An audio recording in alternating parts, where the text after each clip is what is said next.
Today I'm announcing the unsealing of a 3-count indictment, charging Sean Combs with racketeering, interstate transportation.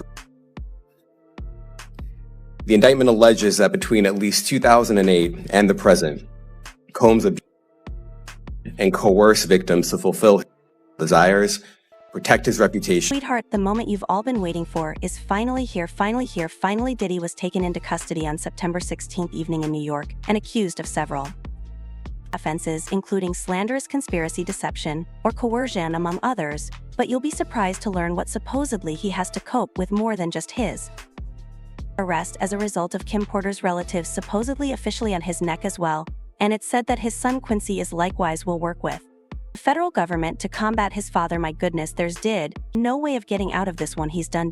I said after being detained in Manhattan rough 6 Diddy months following a raid by federal authorities his opulent Los Angeles residences, and the storyline developed with Miami and Love. In court documents, prosecutors stated that they had conducted almost 50 interviews and witnesses, as well as anticipate the number to. They said that they would cultivate and use travel and billing records related to finances, communication, electronic data, and videos showing how bizarre in effect Diddy used hosting to bolster their allegations that the attorneys pursuing the case would require a minimum of 15 years in prison, with the chance of a life sentence for each accusation. FEDS, but obviously knowing Diddy, he intended to combat this, and he genuinely entered a not guilty plea and even desired bail, so I obtained the specifics of the A-letter Baybee defense release and the specified bail amount. The defense suggested a few things with the $50 million bond, according to the letter from Diddy's sister and mother of both his eldest child and her 3 grown sons consented to be co-signers in accordance with the plan. That each bundle revealed Diddy's journey would only apply to New York and Florida to go to court with his counselor and show up for appointments at the doctor, and furthermore, it said that Diddy and his kids had already given up their travel documents to his counsel after the raids in his Los Angeles and Miami attributes, but after a back and forth between the defense and the judge and prosecutors rejected Diddy's bail request, which simply implies that he'll stay under observation and be booked into prison when he's waiting to be tried for reports until his next court date.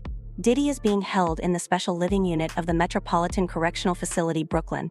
The unique home unit is situated alone from the overall jail population and it's utilized to accommodate prisoners in need of extra defense. In addition to reasons, this arrest has also discovered a few more Diddy information, making matters worse. For example, Diddy's shocking 14-page unsealed indictment, and within it, he is charged with horrific offenses in the disclosed on a grand jury indictment. Federal agents reported on September 17th discovering not just 1,000 baby bottles, not only 3 AR-15s at Diddy, but oil homes in Los Angeles and Miami. Before I even go any farther, can you imagine that 1,000 infant bottles were discovered? Did the oil kid have to be tapped in conversation with Johnson & Johnson? CEO and brother was presumably filling trucks of baby oil, sent to his home each month as though he was personally maintaining Johnson in the industry because of baby oil bottles are crazy, but these things allegedly belong to a bigger procedure involving the freaks of Diddy, where it was said that he hosted wild fuel. The indictment also describes the party's use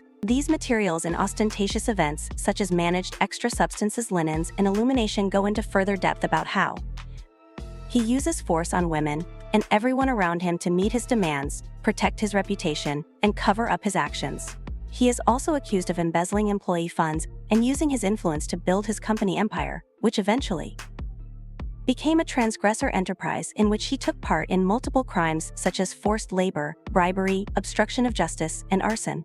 The indictment also continued to claim that Diddy lured women in under the false pretense of a partnership and forced them to engage in freak shows with physical as well as other kinds of power. Additionally, freak-offs were described as intricate and generated personal performances that Diddy is said to have planned. Focus Massachusetts throughout and frequently captured with modern means. It also says how several times, starting if not before in 2009 and going on for years, Diddy was mistreated by women, punch among other things, boasting, hurling things at them. It talks about how Diddy staff members frequently book rooms and provide them with baby oil lubrication sheets ahead of time, among other things.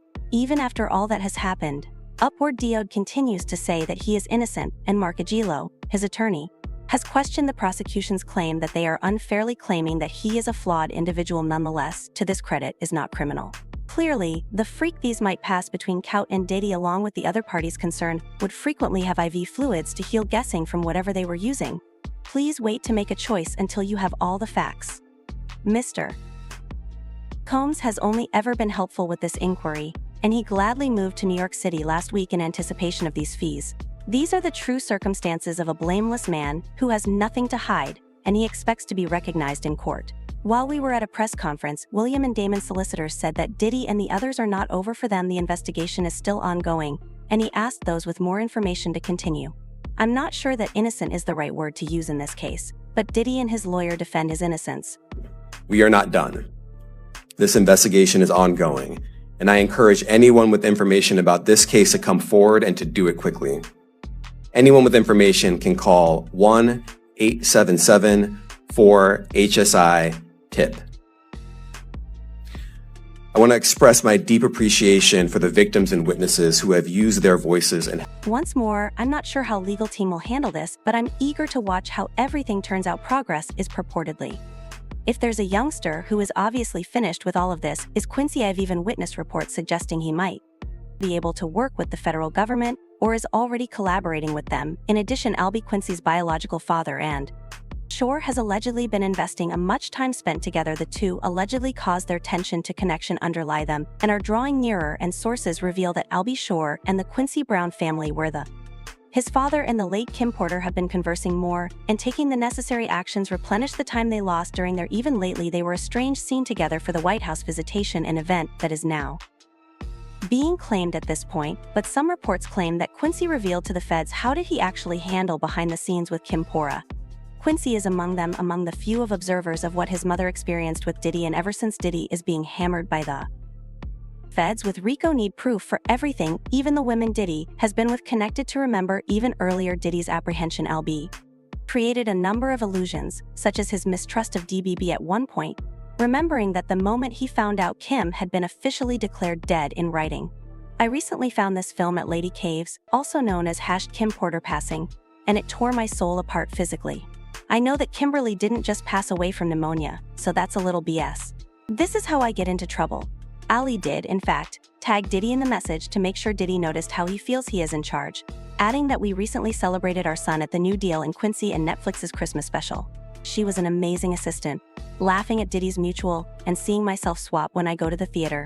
Al stated in November 2021 that Kim had been running from someone or something before she passed away, and that he had told her to call the FBI. Shortly after publishing the story, Albie changed the captain's last section, removing any mention of the FBI and mentioning Kim's marathon racing. However, supporters understood who he was trying to clarify. In March, he hinted in 2024 that DB had a part in his 2022 car, and he added that he was working on a documentary that would surprise everyone. The Albie Shore life story.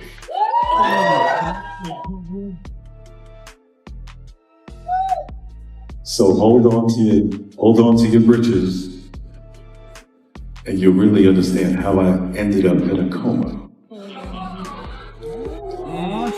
You're really gonna need to call Homeland Security. Ali urged Quincy to return home that same month after Homeland Security raided Diddy's residences. She accompanied a vintage picture of Quincy with the words, "Come home. The door is wide open. You're safe here, son. I love you, Pops. Your biology is okay."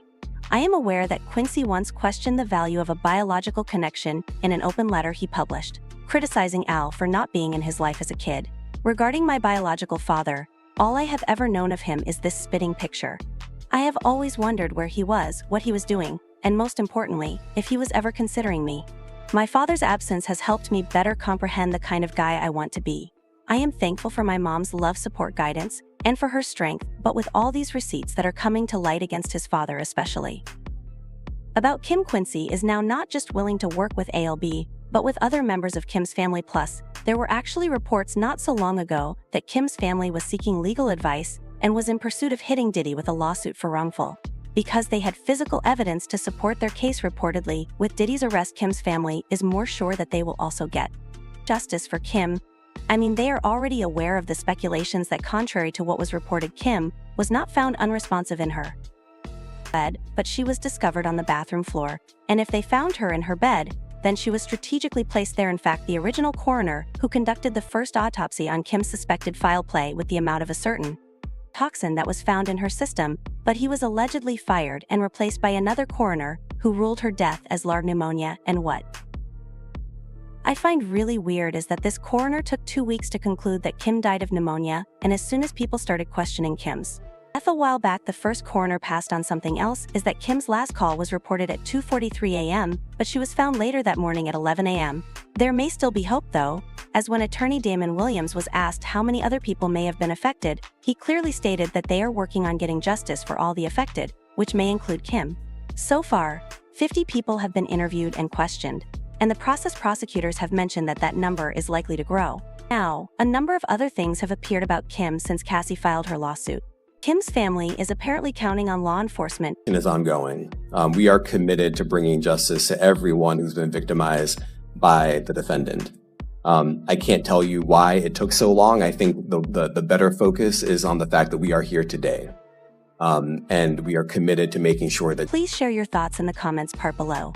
I'm curious to see how you feel about how everything has turned out thus far. Do you think Quincy may be working with the federal government? Do you think Kim will also receive the justice she deserves?